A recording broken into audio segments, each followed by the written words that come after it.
मुख्यमंत्री नायब सिंह सैनी कल पेश करेंगे प्रदेश का बजट। व्यापारियों, महिलाओं, किसानों सहित सभी वर्गों ने बड़ी राहत की जताई उम्मीद। 28 मार्च तक चलने वाले सत्र में कई अहम विधेयक होंगे पेश। हिसार एयरपोर्ट के संचालन के लिए एयरपोर्ट अथॉरिटी ऑफ इंडिया से मिला लाइसेंस। मुख्यमंत्री नायब सिंह सैनी ने प्रधानमंत्री व नागरिक उड्डयन मंत्रालय का किया धन्यवाद। विपुल गोयल ने कहा, प्रदेश के विकास को मिलेगी गति। रायसीना डायलॉग के लिए मेहमानों का आगमन जारी। कल प्रधानमंत्री नरेंद्र मोदी और न्यूजीलैंड के प्रधानमंत्री क्रिस्टोफर लक्सन संयुक्त रूप से करेंगे उद्घाटन। 18 देशों के विदेश मंत्री लेंगे भाग। और केंद्रीय ऊर्जा, आवास एवं शहरी विकास मंत्री मनोहर लाल ने करनाल में शहर के उद्यमियों से की चाय पर चर्चा। कहा, ट्रिपल इंजन की सरकार बनने पर धरातल तक पहुंचेगा योजनाओं का लाभ।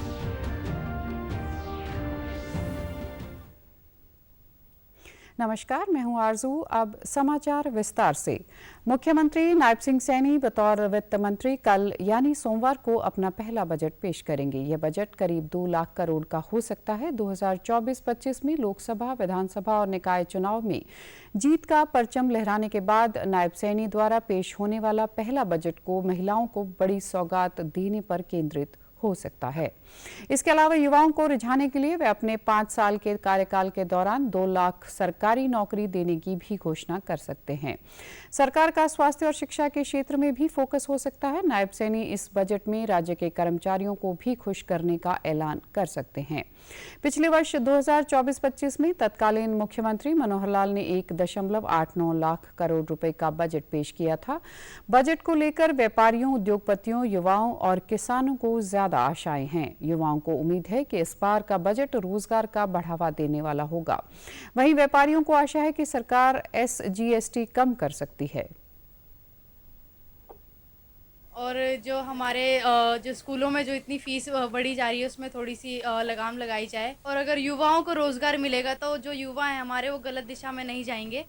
इससे जो हमारा युवा है वो बहुत अच्छी सीख मिलेगी उनको। बजट ऐसा होना चाहिए जी जो जिसमें कम से कम गरीब और मजबूर आदमी हैं उनका सही संतुलन होना चाहिए। इन गरीब आदमियों का संतुलन कम बैठता है, इसलिए गरीब आदमियों के हित में जो है संतुलन को बनाया जाए ताकि लोगों को रोजगार मिले, सुख का जीवन जिए। और इस सरकार से भारी उम्मीद है लोगों को। ये बजट से हर बार ये उम्मीद रहती है कि बजट में हमेशा शिक्षा के सुधारों में शिक्षा के प्रति बजट बढ़ के आए ताकि शिक्षा में विकास विस्तार हो सके। चिकित्सा में अब जो चिकित्सा के काम है, जो डॉक्टरी के काम है, इनमें हमारा चिकित्सा बजट भी अच्छा हो ताकि लोगों को सही तरीके से सस्ता इलाज मिल सके। और उसके अलावा प्राइवेट प्रधानमंत्री नरेंद्र मोदी ने लोगों से आज प्रसारित हुए लेक्स फ्रीडमैन के साथ बातचीत का अपना पॉडकास्ट साक्षात्कार सुनने का अनुरोध किया है। प्रधानमंत्री नरेंद्र मोदी ने सोशल मीडिया पोस्ट पर कहा कि उनकी लेक्स फ्रीडमैन के साथ बातचीत शानदार रही। इस बातचीत में प्रधानमंत्री के 55 हिमालय में बिताए गए वर्ष और सार्वजनिक जीवन समेत कई अन्य मुद्दों को शामिल किया गया है। आपको बता दें कि अंतर्राष्ट्रीय मामलों पर बात करने के अलावा पॉडकास्ट एपिसोड में कृत्रिम बुद्धिमत्ता और मेक इन इंडिया और डिजिटल इंडिया जैसे अभियानों पर पीएम मोदी के विचारों के बारे में जानकारी साझा की गई। पिछले महीने की शुरुआत में फ्रीडमैन ने पीएम मोदी से मिलने के बारे में अपनी उत्सुकता व्यक्त की थी। पॉडकास्ट ने पीएम मोदी के आध्यात्मिक पक्ष पर भी प्रकाश डाला। उन्होंने कहा कि पीएम मोदी उन सबसे आकर्षक व्यक्तित्व में से एक हैं जिनके बारे में मैंने कभी पढ़ा है। मैं कुछ हफ्तों में कई घंटों तक पॉडकास्ट पर उनसे बात करने का इंतजार नहीं कर सकता। भारत के जटिल गहरे इतिहास व उसमें उनकी भूमिका के अलावा मोदी का मानवीय पक्ष भी वाकई दिलचस्प है। फ्रीडमैन ने Donald Trump, Elon Musk, Mark Zuckerberg, Jeff Bezos और व्लादिमीर जेलेंस्की सहित उच्च और शक्तिशाली लोगों के साथ पॉडकास्ट वार्तालाप आयोजित किए हैं। आयुर्वेद की प्रैक्टिसेस हैं, योगा की प्रैक्टिसेस हैं, या हमारी ट्रेडिशनल प्रैक्टिसेस उनको करता हूँ। फिर मैं कोशिश करता हूँ उपवास एक्चुअली शुरू करने से पहले बहुत पानी पीना, मैंने हो सके उतना ज्यादा पानी पीना। तो डिटॉक्सिफिकेशन जिसको कहें, इसके लिए एक प्रकार से मेरा बॉडी रेडी हो जाता है। और फिर जब मैं उपवास करता हूँ तो मेरे लिए उपवास एक डिवोशन होता है, मेरे लिए उपवास एक डिसिप्लिन होती है।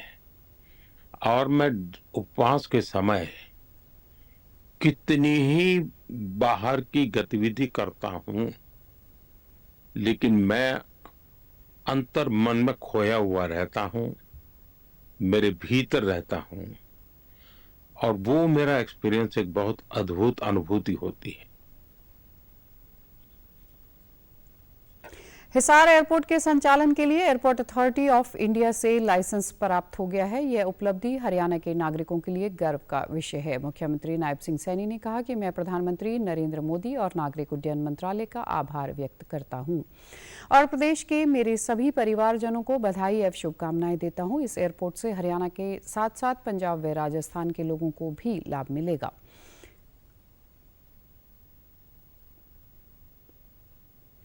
देश के यशस्वी प्रधानमंत्री नरेंद्र मोदी जी, उनको धन्यवाद करता हूं, क्योंकि हमारे यहाँ हरियाणा में कुछ विपक्ष के लोग हैं, प्रमुख पद के ऊपर हैं, वो बड़े बड़े दावे करते थे। वो ये बोलते थे कि ये सारा कुछ नहीं है, परंतु उसकी प्रक्रिया हम बोल रहे थे कि अंतिम चरण में है।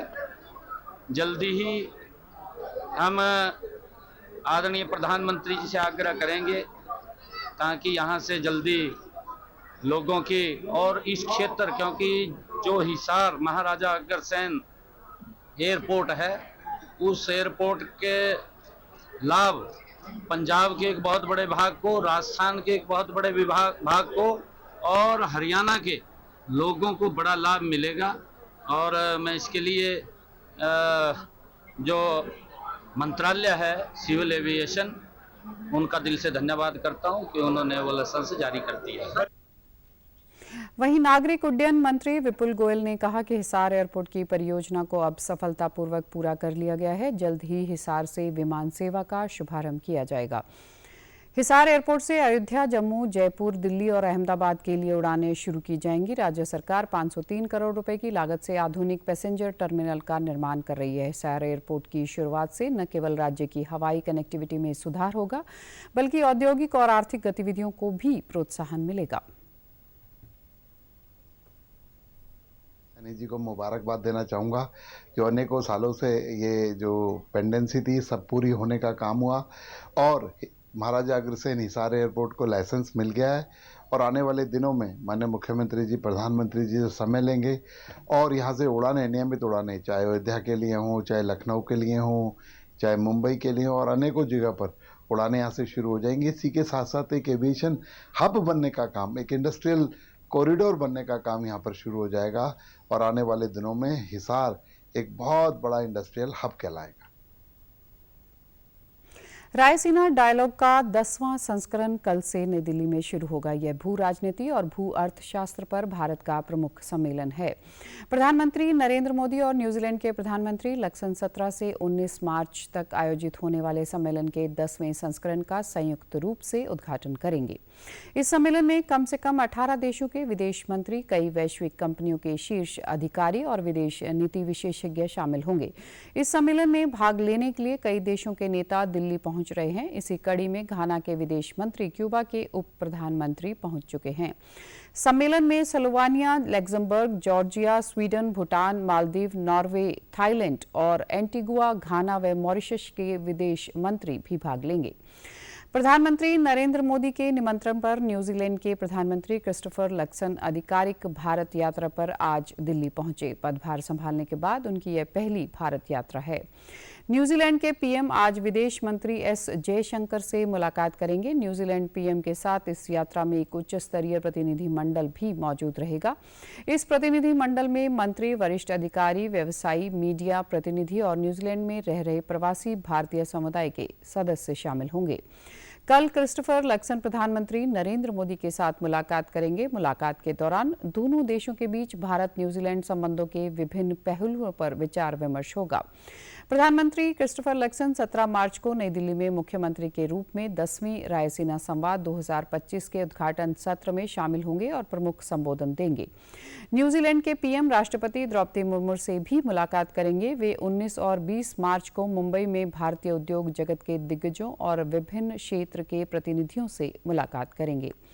प्रधानमंत्री क्रिस्टोफर लक्सन की यात्रा भारत न्यूजीलैंड के बीच सालों पुराने और स्थायी संबंधों को रेखांकित करती है। यह यात्रा सभी क्षेत्रों में द्विपक्षीय संबंधों को ज्यादा मजबूत करने और जन संबंधों में घनिष्ठता बढ़ाने के लिए दोनों देशों में निरंतर प्रतिबद्धता को दोहराती है। केंद्रीय ऊर्जा, आवास एवं शहरी विकास मंत्री मनोहर लाल कल देर शाम करनाल पहुंचे, जहां उन्होंने शहर के कई प्रमुख उद्यमियों से चाय पर चर्चा की। यहां उन्होंने गरीब वर्ग के विकास के लिए उद्यमियों से चर्चा के साथ उनकी समस्याओं को भी सुना। उन्होंने कहा कि जहां भी ट्रिपल इंजन सरकार बनी है, वहां निश्चित तौर पर योजनाओं को फायदा निचले पायदान तक पहुंचेगा। बैठक के बाद प्रेस वार्ता करते हुए केंद्रीय मंत्री ने कहा कि विभिन्न वर्गों के साथ मिलना जुलना होता रहता है। आज उद्यमियों से चाय पर बातचीत बेहतर माहौल में हुई है। पार्टी विस्तार के लिए कुछ सामान्य विषय निकले हैं। उद्यमियों की जो समस्याएं और सुझाव आए हैं वह नोट कर लिए हैं, उनका जल्द समाधान करवाया जाएगा। उन्होंने पंजाब में मंदिर पर हुए ग्रेनेड हमले के मामले में कहा कि पंजाब सरकार को अलर्ट रहना चाहिए, नहीं रहेंगे तो जनता जवाब देगी। के नाते से कुछ लोगों की समाज सेवा के नाते से ऐसे जरूर बहुत बड़ा घटना था, सब लोगों ने बड़ी कोशिश की, अपना सहयोग करने का अपना आश्वासन दिया और जो कुछ बातें उनकी समस्याएं जो भाव आए हैं वो हमने नोट किए। उस सारे मामले में कुछ चीजें प्रदेश सरकार से जुड़ी हैं, कुछ केंद्र सरकार से भी जुड़ी हैं। वैसे इन जनरल बातचीत का कोई ऐसा एजेंडा नहीं था। आज की बात होगी, तुरंत संज्ञान लूंगा, उसका मैं जानकारी भी लूंगा। जब भी कोई दोषी होंगे स्वाभाविक रूप से देश में हिंसा क्राइम करने वालों को पंजाब की इस दुर्दशा में तो कुल मिलाकर पंजाब सरकार को नहीं कह सकता हूँ अलर्ट रहना चाहिए, क्योंकि अगर नहीं अलर्ट होंगे तो जितना होगा। चुनाव में कांग्रेस की ओर से ईवीएम पर सवाल उठाए जाने पर उन्होंने जवाब दिया कि नाच न जाने आंगन टेढ़ा। साथ ही गन कल्चर को प्रमोट करने वाले गाने यूट्यूब से हटाए जाने के सवाल पर कहा कि समाज में सोशल मीडिया का उद्देश्य होना चाहिए कि समाज में कोई विकृति पैदा न हो। नाच न जाने आंगन टेढ़ा, ये कहावत आज की नहीं पुरानी। कोई भी शिक्षा निकार का सोशल मीडिया, यू चैनल या यूट्यूबर्स जो कुछ है, समाज में एक ठीक दिशा देने वाली चीजों को ज्यादा प्रमोट करें। यही उनका उद्देश्य होता है कि समाज के अंदर ऐसी चीजों का प्रमोट किया जाए तो समाज में कोई विकृति पैदा न करे। तो विकृति पैदा करने वाले समाचारों को फैलाने वालों के खिलाफ कार्रवाई जो है, जो उचित प्रावधान होते हैं की जाए। भारतीय जनता पार्टी ने संगठनात्मक चुनाव के लिए प्रक्रिया शुरू कर दी है। आज पार्टी जिलाध्यक्ष पद के लिए नामांकन पत्र दाखिल किए गए। संगठनात्मक दृष्टि से भाजपा के 27 जिलाध्यक्ष बनाए जाने हैं। रोहतक में 54 पदाधिकारियों ने जिलाध्यक्ष के लिए आवेदन किया है। 17 मार्च को जिलाध्यक्षों की घोषणा होगी। इसके बाद प्रदेश अध्यक्ष का चयन होगा। भाजपा ने संगठनात्मक चुनाव को सुचारू रूप से संपन्न कराने के लिए प्रत्येक जिले में एक जिला चुनाव अधिकारी और 2 सहायक चुनाव अधिकारी बनाए हैं। रोहतक के सहायक चुनाव अधिकारी सुखबीर चंदेलिया ने बताया कि सिर्फ सक्रिय कार्यकर्ता ही जिलाध्यक्ष के लिए आवेदन कर सकते हैं। जिलाध्यक्ष के लिए आए सभी आवेदनों की जांच के बाद पार्टी नेतृत्व को नाम भेज दिए जाएंगे। जो चला हुआ है, इसमें संगठनात्मक जो चुनावी पर्व है उसको आगे बढ़ाते हुए आज हमारे बहुत सारे जो कार्यकर्ता हैं, पदाधिकारी हैं, उन्होंने जिलाध्यक्ष के लिए फॉर्म अप्लाई किया है। इसके अंदर केवल उन्हीं कार्यकर्ताओं को ये अधिकार था जो मूल रूप से भाजपा का कार्यकर्ता है और काफ़ी समय से सक्रिय है और जो विभिन्न पदों पर रहा हो और जिसको संगठनात्मक समझ हो, वो संगठन के आदेश पर ही होगा। जो इसके लिए उपयुक्त होगा वो उसी को रखा जाएगा। रिजल्ट बहुत जल्द प्रदेश नेतृत्व हमारा घोषित करेगा और हम ये अपने प्रदेश नेतृत्व को ये लिस्ट पहुंचा देंगे। वो इन पर अपना निर्णय लेगा। जो उनका निर्णय होगा वही हमारे लिए सर्वप्रिय होगा। उधर भिवानी में भी बीजेपी के जिलाध्यक्ष पद के लिए नामांकन प्रक्रिया आज पूरी हुई। इस दौरान अनेक दावेदारों ने अपना नामांकन दाखिल किया, जिससे यह चुनाव और भी दिलचस्प हो गया है। चुनाव प्रभारी एवं पूर्व मंत्री संजय सिंह भिवानी, प्रभारी रेणु बाला व जिलाध्यक्ष मुकेश गौड़ की मौजूदगी में नामांकन दाखिल किए गए। इस मौके पर चुनाव प्रभारी संजय ने कहा कि भाजपा लोकतंत्र में विश्वास रखने वाली पार्टी है, जिसमें बिना किसी भेदभाव व बिना किसी विवाद के पार्टी व देश हित में फैसले लिए जाते हैं, जिसके चलते आज पूरे विश्व में भाजपा सबसे बड़ी पार्टी है। जब से भाजपा सत्ता में आई है तभी से केंद्र व प्रदेश सरकार जन कल्याणकारी फैसले ले रही है, जिसके चलते प्रदेश में भ्रष्टाचार पर पूरी तरह से लगाम लगी है। पार्टी की ऐसी पार्टी हमारी जिसमें बिना किसी भेदभाव, बिना किसी विवाद के हम लोग एक जगह बैठ करके कोई भी डिसीजन नहीं लेते हैं और पार्टी का हर कार्यकर्ता उस डिसीजन को फूल चढ़ाने का काम करता है। और आज पूरे विश्व में भारतीय जनता पार्टी सबसे बड़ी पार्टी है। हम उसमें अपने आप को, हम उसका सौभाग्य समझते हैं कि हम उस पार्टी के सदस्य हैं। यहाँ पे जितने भी कार्यकर्ता जिसके मन में चुनाव जिलाध्यक्ष की जिम्मेवारी लेने का है, वो आज नॉमिनेशन वगैरह हमारे हो रहे हैं। उसके बाद जैसे हमारी प्रक्रिया है, पूरे प्रदेश में राजनीतिक पार्टी में इस प्रकार का डिसीजन होना, इस प्रकार की जिम्मेवारी, इस प्रकार से चुनाव होना, ये बहुत बड़ी बात है। क्योंकि राजनीति में हर कोई कार्यकर्ता बड़ी उम्मीद और इच्छा रखता है, लेकिन पार्टी की विचारधारा को आगे, हम लोग पहले पार्टी की विचारधारा को आगे रखते हुए अपने संगठन की जो सोच है उसको आगे बढ़ाने के लिए हमारा कार्यकर्ता काम करता है। मुख्यमंत्री नायब सिंह सैनी ने कल चंडीगढ़ में हरियाणा राज्य सूखा राहत एवं बाढ़ नियंत्रण बोर्ड की 56वीं बैठक की अध्यक्षता की। बैठक में सिंचाई व जल संसाधन मंत्री श्रुति चौधरी भी उपस्थित रही। इस दौरान राज्य में बाढ़ नियंत्रण के लिए 657.99 करोड़ रुपए की 352 योजनाओं को मंजूरी दी गई। मुख्यमंत्री ने निर्देश दिए कि अल्पावधि योजनाओं के साथ साथ पंपों की खरीद को भी तुरंत शुरू किया जाए और 30 जून से पहले उन्हें समय पर पूरा करना सुनिश्चित किया जाए। उन्होंने राज्य में स्टोन स्टड, स्टोन स्टनिंग, नालों की रीमॉडलिंग, स्थायी पंप हाउसों के निर्माण, निचले इलाकों में पाइपलाइन बिछाने और बाढ़ के पानी को नालों में गिराने पर जोर दिया। नदी के जो तटबंध गांव की तरफ लगते हैं उन तटबंधों की मजबूती पुख्ता की जाए। इसके अलावा भूमि कटाव को रोकने के लिए पत्थर के स्टड बनाए जाएं।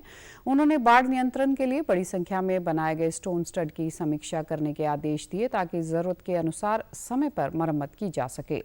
इसके लिए एक ऑनलाइन पोर्टल बनाया जाना चाहिए और संबंधित उपायुक्तों को अपने अपने जिले में सभी स्टड का सर्वेक्षण करना चाहिए और यदि कोई लापरवाही पाई जाती है तो दोषी के ठेकेदार के खिलाफ एफआईआर दर्ज करने सहित सख्त कार्रवाई की जानी चाहिए। मुख्यमंत्री ने उपायुक्तों को सख्त निर्देश देते हुए कहा कि यमुना नदी में सीवेज का पानी या प्रदूषित नाला नहीं गिरना चाहिए, क्योंकि यमुना को साफ करना हम सबकी सामूहिक जिम्मेदारी है। हमें सीवेज के पानी के बहाव के लिए वैकल्पिक व्यवस्था करने की जरूरत है। उन्होंने विशेष रूप से पानीपत, सोनीपत, पलवल और यमुनानगर जिलों के उपायुक्तों को निर्देश दिए कि वे अपने जिलों में सीवरेज ट्रीटमेंट प्लांट स्थापित करें ताकि प्रदूषित पानी को यमुना में जाने से रोका जा सके। मुख्यमंत्री ने यमुना नदी को स्थायी रूप से साफ करने के लिए हरियाणा की प्रतिबद्धता दोहराई। मुख्यमंत्री ने अधिकारियों को निर्देश दिए कि प्रदेश में सिंचाई के लिए उपलब्ध पानी का समान व समुचित वितरण सुनिश्चित किया जाए ताकि किसानों को किसी प्रकार की कोई कठिनाई न आए। साथ ही किसानों को धान की बजाय वैकल्पिक खेती के लिए जागरूक किया जाए। भारत की सार्वजनिक प्रसारक प्रसार भारती को हॉकी इंडिया दोबारा आयोजित हॉकी इंडिया वार्षिक पुरस्कार 2024 इसमें अमूल्य योगदान के लिए जमन लाल शर्मा पुरस्कार से सम्मानित किया गया। कल नई दिल्ली में आयोजित भव्य समारोह में प्रसार भारती बोर्ड के अध्यक्ष नवीन कुमार सहगल ने पुरस्कार ग्रहण किया। इस आयोजन में केंद्रीय संसदीय कार्य मंत्री किरण रिजिजू और हॉकी इंडिया के अध्यक्ष को पुरस्कार दिलीप तिर्की को भी पुरस्कार प्रदान किया गया। इस मौके पर प्रसार भारती बोर्ड के अध्यक्ष नवीन सहगल ने कहा कि हॉकी को बढ़ावा देने में प्रसार भारती के ओटीटी प्लेटफॉर्म वेव्स ने अहम योगदान दिया है। Mr. Jitin Prasad was saying, there is a need for a Grameen Hockey League, and we at Prasar Bharati through Doordarshan and our new OTT network, that is Waves, platform Waves, we are trying to make hockey reach every nook and corner of the country to encourage not only the players but also give them honor and respect that they deserve. प्रदेश के जींद जिले की सरिता देवी के जज्बे और प्रयासों के चलते आज हरियाणा ग्रामीण आजीविका मिशन के तहत 68 महिलाएं स्वयं रोजगार अपनाकर बेहतर जीवन यापन कर अपने परिवार का पालन पोषण कर रही हैं। स्वयं सहायता समूह से जुड़ी ये महिलाएं जींद शहर में 6 कैंटीन का संचालन कर रही हैं, जहां इनके बनाए खाने का आनंद आमजन भी उठा रहे हैं। सरिता देवी ने हमारे संवाददाता से बातचीत में बताया कि समूह की सभी सदस्यों ने कुरुक्षेत्र व रोहतक से होटल मैनेजमेंट की ट्रेनिंग ली है। वहां से निपुण होने के बाद वे जिले में ITI प्रांगण, अनाज मंडी, बस स्टैंड और DRDA प्रांगण में कुशलतापूर्वक अपनी कैंटीन चला रही हैं। की कैंटीन हमारी 15 नंबर दुकान है। जींद में हमारी 6 कैंटीनें चल रही हैं और मेरे नीचे 68 महिलाएं हमारी जो जींद कैंटीनों को काम कर रही हैं। सर मेरे को बहुत अच्छा लग रहा है। हमने पहले एक कैंटीन खुली थी सर हमारी, उसके बाद आज हमारी 6 कैंटीनें हैं।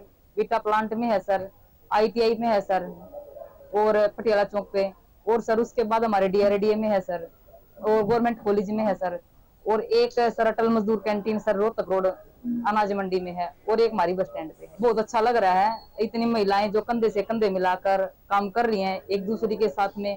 सर मैंने पहले मैंने खुद भी और मेरी बहनों को भी होटल मैनेजमेंट की ट्रेनिंग दिलवाई है। 1 महीने की सर कुरुक्षेत्र में ट्रेनिंग ली और सभी बहनों के घर बहुत अच्छे तरीके से चल रहे हैं।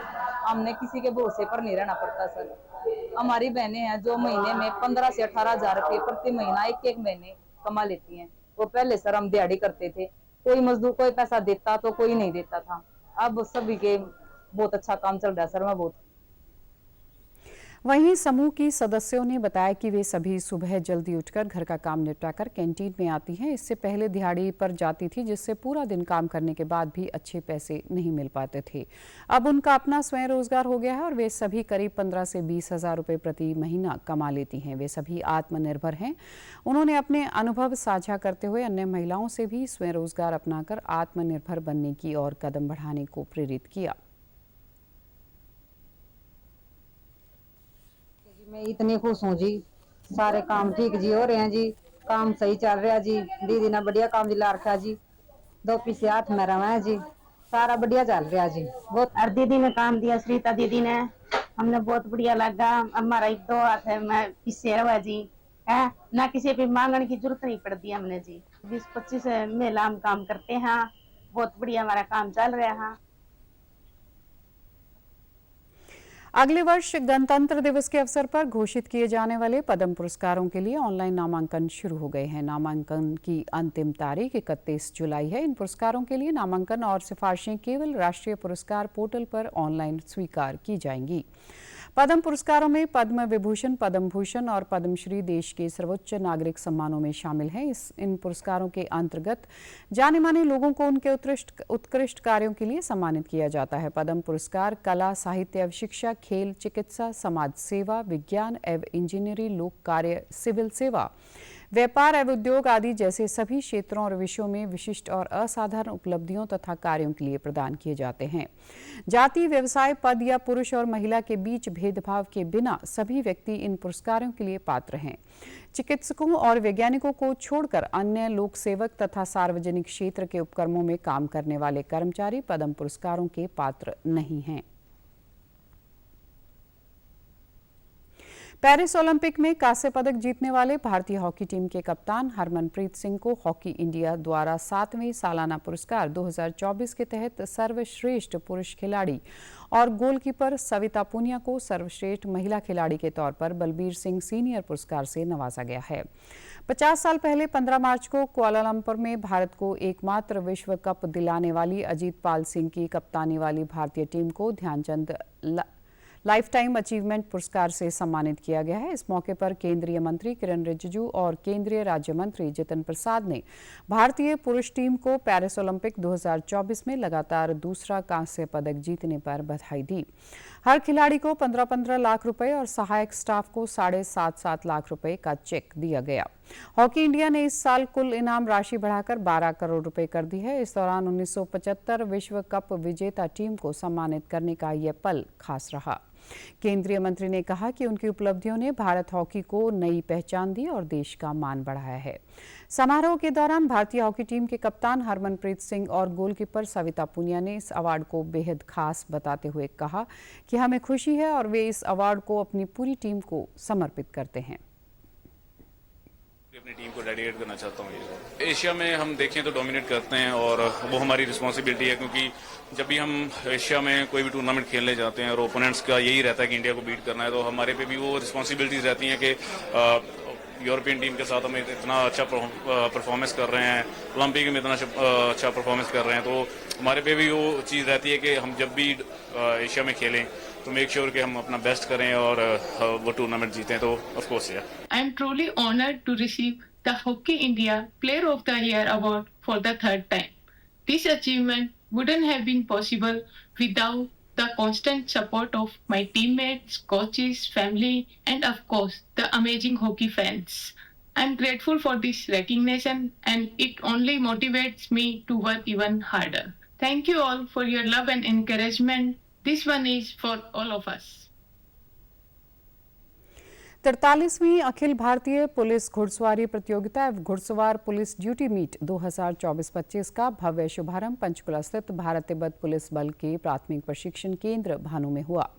इसका आगाज पंजाब पुलिस के महानिदेशक गौरव यादव ने बतौर मुख्य अतिथि किया। 23 मार्च तक होने वाली रैंकिंग व्यक्तिगत टीम और मिश्रित वर्ग की इन प्रतियोगिताओं में देश के 19 राज्यों और केंद्रीय सशस्त्र पुलिस बलों की टीमों के साथ 588 महिला व पुरुष घुड़सवार हिस्सा लेंगे। इस मौके पर गौरव यादव ने आईटीबीपी द्वारा की गई तैयारियों की सराहना करते हुए इसे पुलिस बलों की घुड़सवारी प्रतिभाओं को निखारने और प्रदर्शित करने का बेहतरीन मंच बताया। सभी प्रतिभागियों का स्वागत करते हुए पीएमजी महानिरीक्षक अशोक नेगी ने बल की घुड़सवारी में उत्कृष्टता को रेखांकित किया और आयोजन की सफलता का पूर्ण भरोसा जताया। उन्होंने बताया कि आईटीबीपी ने 2014 और 2022 में इस प्रतिष्ठित चैंपियनशिप की मेजबानी की थी और अब तीसरी बार 2024-25 में आयोजन की जिम्मेदारी मिलना बल के लिए गर्व का विषय है। इस दौरान उप महानिरीक्षक ब्रिगेडियर जीएस गिल ने बल के लिए इन प्रतियोगिताओं को सम्मानजनक अवसर बताया और आयोजन को सफल बनाने में लगे आईटीबीपी के अधिकारियों व कर्मियों के समर्पण की सराहना की। आयोजनों का मुख्य ध्येय समस्त केंद्रीय सशस्त्र बलों एवं राज्य पुलिस बलों के बीच में खेल प्रतिस्पर्धा के माध्यम से आपसी सामंजस्य एवं तालमेल को अधिक बेहतर करना है। इस प्रकार का तालमेल प्रभावी रूप से जारी रहने से समस्त सुरक्षा बलों को प्रत्येक स्तर पर और हर परिस्थिति में कानून व्यवस्था और सुरक्षा संबंधी कर्तव्यों में निर्वहन में मदद मिलती है। इस चैंपियनशिप में कुल 19 टीमों के घुड़सवारों और उनके 300 से अधिक घोड़ों को मैं शुभकामनाएं देता हूँ और आशा करता हूँ कि वो अपने लक्ष्य को जरूर हासिल करेंगे। कृषि मंत्री श्याम सिंह राणा कल यमुनानगर के कृषि विज्ञान केंद्र में आयोजित जागरूकता कार्यक्रम में शामिल हुए। यह कार्यक्रम अनुसूचित जाति उप योजना के तहत पादप आनुवांशिक संसाधनों के प्रबंधन पर आयोजित किया गया था। कृषि मंत्री ने किसानों को संबोधित करते हुए कृषि में नवीनतम तकनीकों को अपनाने पर बल दिया। उन्होंने सरकार द्वारा चलाई जा रही राष्ट्रीय कृषि विकास योजना, राष्ट्रीय सतत कृषि मिशन और प्रधानमंत्री कृषि सिंचाई योजना की जानकारी भी साझा की। उन्होंने कहा कि इन योजनाओं का उद्देश्य किसानों को नवीनतम तकनीकों और जानकारी को प्रदान करना है, जिससे वे अपनी खेती में सुधार कर सके। उत्तम खेती की ही परंपरागत मुख्य व्यवसाय है। उन्होंने कहा कि आज के रसायन युग ने खेती के स्वरूप को बदल दिया है, इसलिए किसान को परंपरागत खेती की तरफ लौटकर जैविक और प्राकृतिक खेती को अपनाना चाहिए। इससे न केवल रसायन मुक्त भोजन प्राप्त होगा बल्कि वातावरण भी स्वच्छ रहेगा। भूमि की उर्वरता को बनाए रखने के लिए हमें भूमि में उपस्थित मित्र जीवों को संरक्षित करना होगा जो खेती में अपना सहयोग करते हैं। उन्होंने किसानों से कम समय के लिए रसायन मुक्त खेती अपनाने का आग्रह किया, जिससे स्वास्थ्य लाभ के साथ साथ खर्चे को भी कम किया जा सकेगा। प्रधानमंत्री नरेंद्र मोदी 30 मार्च को आकाशवाणी पर मन की बात कार्यक्रम में देशवासियों के साथ अपने विचार साझा करेंगे। यह मासिक रेडियो कार्यक्रम की 120वीं कड़ी होगी। लोग कार्यक्रम के लिए अपने विचार और सुझाव टोल फ्री नंबर 1800117800 के माध्यम से दे सकते हैं। अपने सुझाव नरेंद्र मोदी ऐप या माई जीओवी ओपन फोरम के माध्यम से ऑनलाइन भी साझा कर सकते हैं। इस महीने की 28 तारीख तक सुझाव स्वीकार किए जाएंगे। कार्यक्रम का प्रसारण आकाशवाणी और दूरदर्शन के समूचे नेटवर्क आकाशवाणी समाचार वेबसाइट और news on AIR mobile app पर किया जाएगा। इसका आकाशवाणी, दूरदर्शन समाचार, पीएमओ तथा सूचना और प्रसारण मंत्रालय के YouTube चैनलों पर भी सीधा प्रसारण किया जाएगा। हिंदी प्रसारण के तुरंत बाद आकाशवाणी क्षेत्रीय भाषाओं में कार्यक्रम प्रसारित करेगा। समाचारों में आज इतना ही। नमस्कार।